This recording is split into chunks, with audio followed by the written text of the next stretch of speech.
Nous sommes en moins 40 000 avant Jésus-Christ. Toute la planète semble obéir aux lois de la sélection naturelle. Toute, non, une vallée résiste encore et toujours à l'évolution.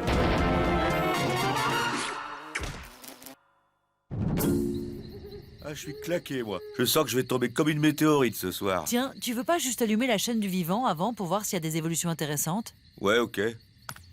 Oh non, pas direct huître. On va encore mouler devant pendant des heures. BFM TV, ça te va? Oui, c'est une chaîne de cueilleurs, mais au moins, ils ont des nouvelles fraîches. C'est fou, hein. Pendant 800 milliards d'années, on n'a pas eu ces chaînes d'évolution en continu. Et maintenant, dès qu'il se passe le moins de trucs dans la sélection naturelle, on est au courant dans la minute. Le problème, c'est ce côté addictif des images qui tournent en boucle. Tu te rappelles la fois où 2 organismes monocellulaires se sont percutés pour former un être vivant complexe? Ah ouais, purée, on a passé la nuit rivés sur ces 2 trucs flous en train de faire des bulles, comme si la vie sur Terre en dépendait. Et les mecs n'avaient absolument rien à dire. Et ADN patati, ADN patata. Attends, il se passe quoi là? Vas-y, mais plus fort. Oui, Léa Salamandre, vous m'entendez? Je vous entends. Nous venons de recevoir les premières images du crash de l'Erectus A360 dans le Sinaï. Alors évidemment, ce sont des peintures pariétales amateurs, mais on distingue très bien des restes. Ah mais excusez-nous, priorité au direct.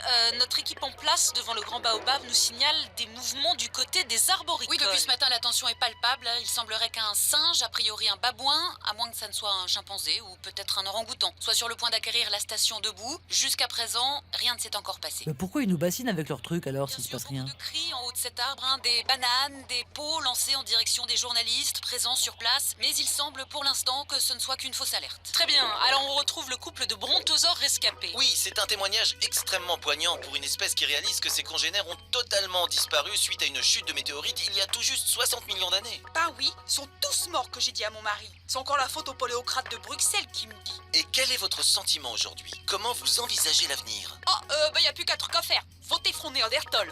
Oui, on comprend le désarroi de toutes ces espèces qui vivent dans une ère sinistrée. Mais priorité au direct, on est en liaison avec notre correspondant au bord de la mer. Je vous rappelle cette évolution importante dans les grottes d'Armor, l'apparition de poumons chez certaines espèces d'origine aquatique. Comment est-ce que cette nouvelle est perçue dans l'océan originel? Bien sûr, cela provoque, vous pouvez imaginer, beaucoup de remue-ménage parmi la faune océanique. On craint maintenant un mouvement de protestation du côté du zooplancton. Toujours le même blabla. Mais on s'en fout de la vie du zooplancton. Bon, allez, on arrête un peu l'évolution, on continue.